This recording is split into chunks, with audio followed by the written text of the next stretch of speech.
Nagara municipal రాంపల్లిలో Medchal Malkajgiri MP అభ్యర్థి ఈటెల రాజేందర్ను గెలిపించాలని vote వేయాలని మోడీ చేస్తున్న అభివృద్ధి పనులను వివరిస్తూ ఆటల పాటలతో రాంపల్లి అంబేద్కర్ చౌరస్తాలో ప్రచారం చేస్తున్న మున్సిపల్ చైర్మన్ కౌకుట్ల చంద్రారెడ్డి, అదేవిధంగా బీజేపీ రాంపల్లి నాయకులు కౌన్సిలర్ లక్ష్మీ వేణుగోపాల్, మాజీ ఎంపీటీసీ బలరాం, మాజీ single window director Ellareddy, Shyam Kumar Sharma, Balesh, Buchireddy, Nellutla Ravi, Giri, BJP senior నాయకులు, యువకులు తదితరులు ప్రచారంలో పాల్గొన్నారు.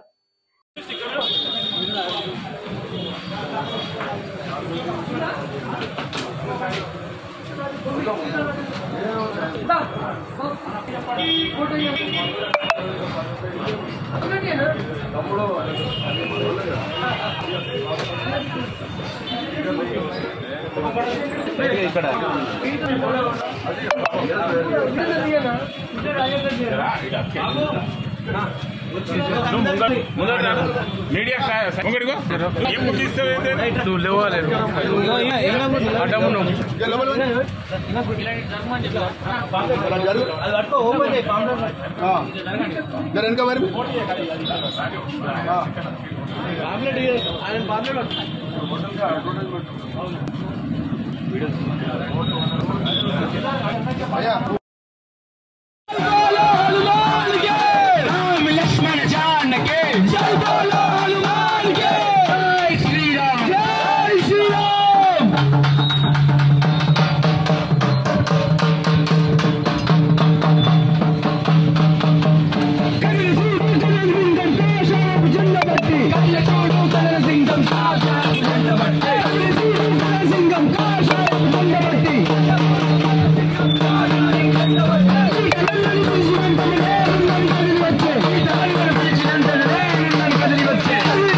ఉద్యోగాలు ఇస్తలేరు, మనం చేసే పనికి జీతం తక్కువే, దాంతో ఇల్లు గడుచుడు కూడా కష్టమే, అది తెలిసిందే.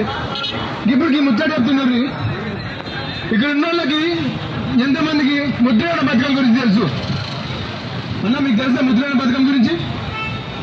తెలియదు అన్న? మీకు తెలుసా ముద్రాయణ పథకం గురించి అన్న? మీకే ముద్రాయణ పథకం గురించి తెలుసా? తెలియదు. ముద్రాయణ పథకం కింద మన ఇంట్లో ఉన్న మహిళలకి 50,000 నుంచి 10 లక్షల వరకు మోదీ సర్కారు మనకి లోన్ ఇస్తుంది. అది కూడా అతి తక్కువ వడ్డీకి 8%. అంటే ఎంతన్నా 60 పైసలు. 60 పైసల వడ్డీతోటి 7 ఏళ్లలో ఎప్పుడన్నా కట్టుకోవచ్చు. ఆ లోన్ తీసుకొని ఏదో ఒక చిన్న చిన్న వ్యాపారం మొదలెట్టుకుంటే మన కష్టాలు తీరిపోతాయి. అవును కదన్నా? అన్న వ్యాపారం పెట్టుకోనికి మంచిగా సలహా ఇచ్చినావా? కానీ మన తానే సగం సదుపాయలేదు. నేను చెప్పన్నా, రోడ్ల సంగతి నీకు ఎరికేని, నీళ్ళు ఎప్పుడు వస్తాయో రావు కూడా తెలియదు, కరెంటు పరిస్థితి కూడా నీకు తెలిసింది. ఇన్ని ఇబ్బందులలో వ్యాపారం ఎట్లా చక్కగా నడుస్తా అన్న? నువ్వు మళ్ళా పర్సన్ అవుతున్నావు అన్న. ఇప్పుడు ముచ్చట చెప్తుంది, మోదీ సర్కార్ అమృత్ యోజనలో ఒక పథకం తీసుకొచ్చింది. ఈ పథకం ఒక ముఖ్య ఉద్దేశం ఏంటంటే మన అర్బన్ ఏరియా డెవలప్మెంట్. ఈ పథకం కింద మన ప్రతి గల్లీకి రోడ్డు వస్తుంది.